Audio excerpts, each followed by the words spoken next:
Cuando vamos al plano de Europa, ¿sí? Encontramos que allí va a ser el primer terreno donde se van a enfrentar estas dos superpotencias. ¿Sí? A ese enfrentamiento le vamos a llamar Guerra Fría. Y primeramente se le llama Guerra Fría porque básicamente nunca se llega al alto voltaje del enfrentamiento, no se transforma en guerra caliente porque nunca ambas superpotencias se enfrentan directamente, pero sí lo hacen a través de terceros. Y el primer conflicto donde se van a las manos ambos bandos es la guerra de Corea, que ahora después vamos a hablar. Eh, pero siempre se vive durante toda la Guerra Fría bajo el temor constante de una posible tercera guerra mundial.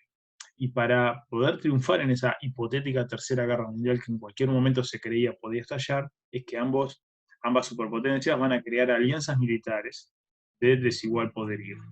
Estados Unidos crea la OTAN, significa Organización del Tratado del Atlántico Norte, o en inglés NATO, North Atlantic Trade Organization, creo que lo dije bien, pero si no, bueno, es parecido, y, que reúne a la principal potencia militar del mundo y a la número 3, la 4 y la 5, es decir, Reino Unido, Francia, Italia, la Alemania Occidental, mientras que la Unión Soviética tiene que formar una alianza militar llamado Pacto de Varsovia, porque se firma en la capital de Polonia precisamente, con países de medio pelo europeos, es decir, no son potencias mundiales como en el caso de la OTAN, y tiene como aliados a países bastante pobres y atrasados como Bulgaria, Rumania, o un poquito más encima de mayor nivel, Checoslovaquia o Polonia. Pero claramente son dos alianzas militares desiguales. Dijimos que este enfrentamiento no se libraba necesariamente a través de guerras, ¿sí? Aunque hay algunas guerras en sí, pero hay muchísima rivalidad en todos los ámbitos de la vida porque cada uno de estos bloques no solo quiere demostrar que es mejor que el otro, sino quiere lograr convencer o imponer su visión política y económica al resto del mundo. Por eso no cesan de competir y de rivalizar en todos los terrenos durante la Guerra Fría. El espionaje industrial y militar, es decir, robar secretos industriales y militares para ganarle al otro, y eso se hace principalmente a través de agencias de inteligencia como la CIA, en el caso norteamericano, la KGB en el caso británico, soviético, el MI6 para el caso británico que participa, pero también otras agencias como el Mossad israelí. Hay una competencia económica, cultural.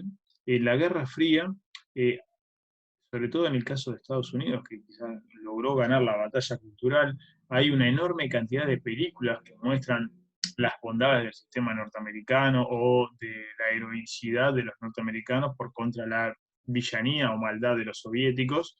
Lo vemos en películas icónicas de la Guerra Fría, como la serie Rambo, o en el caso incluso hasta de la serie de películas de Rocky, donde un boxeador pobre y luchador norteamericano interpretado por Sylvester Stallone logra derrotar al boxeador malo soviético y con eso se convierte en campeón del mundo.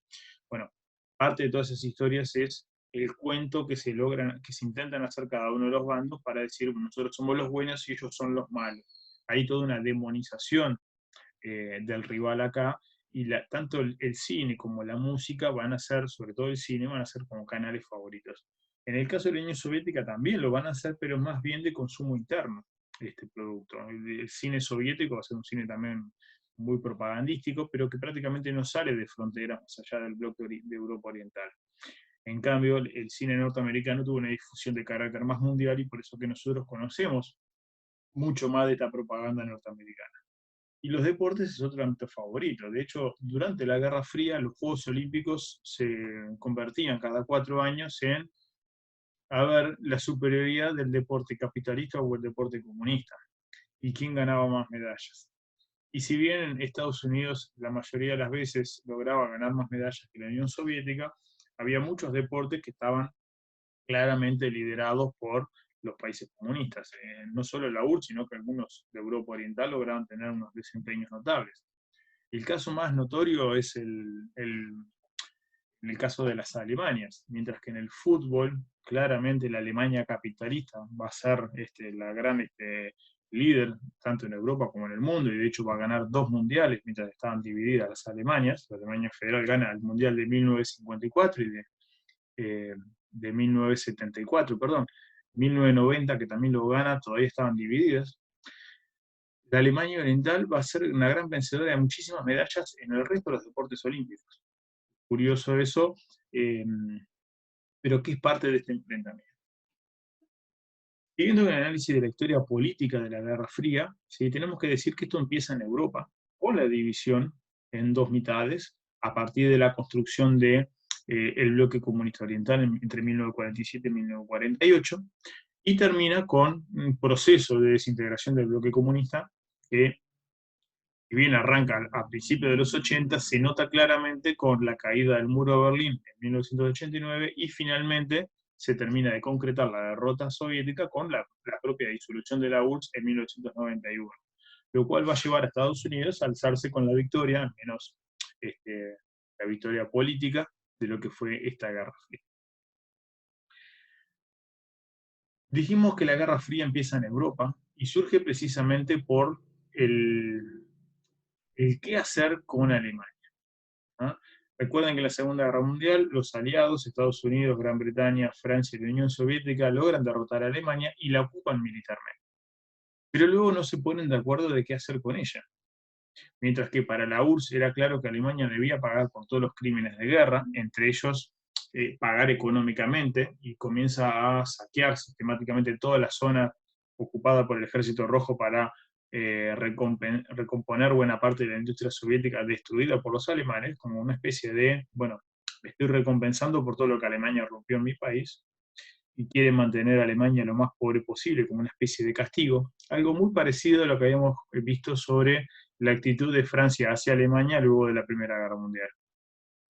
En cambio, la actitud de Estados Unidos va a ser más bien de, por un lado, de no ser tan duro con Alemania en el sentido de evitar que haya de vuelta el famoso revanchismo alemán. Se quiso aprender de las experiencias de la post-Primera Guerra y se quiso recuperar Alemania, pero desnazificándola, es decir, tratando de eliminar lo más peligroso del nazismo en Alemania y tratar de crear una Alemania relativamente democrática y libre que pudiera integrarse en el marco de una nueva Europa. Por eso es que tratan de crear una Alemania que pueda recuperarse económicamente y la trata con ciertas bondades. Incluso va a recibir alguna ayuda de parte de Estados Unidos. Y en el caso de los británicos y los franceses, van a seguir claramente a su líder, Estados Unidos.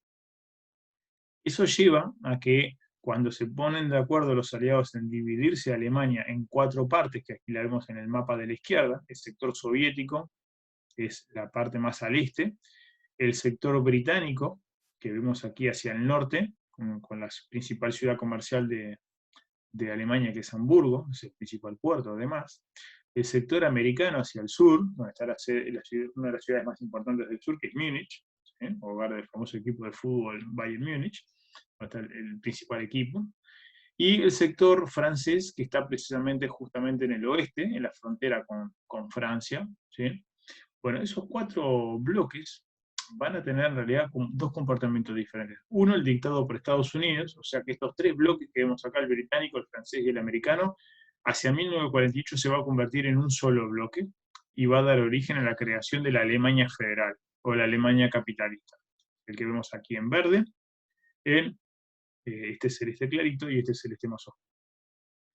Mientras que, como los soviéticos no se ponen de acuerdo con sus aliados occidentales, deciden que su sector de Alemania se va a convertir en una nueva Alemania, la República Democrática Alemana, RDA, siendo un país comunista y aliado a la Unión Soviética.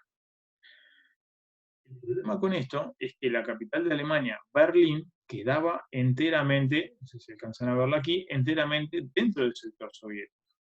Pero en 1945 los cuatro aliados, antes de que estallaran la mayor parte de las rispideces, habían decidido que Berlín iba a tener el mismo reparto entre los aliados que había sido Alemania. Entonces, aquí a la derecha vemos el mapita de la ciudad de Berlín, que también tiene este reparto en cuatro partidos. El sector oriental soviético y el sector occidental, que está dividido entre el francés, británico y americano.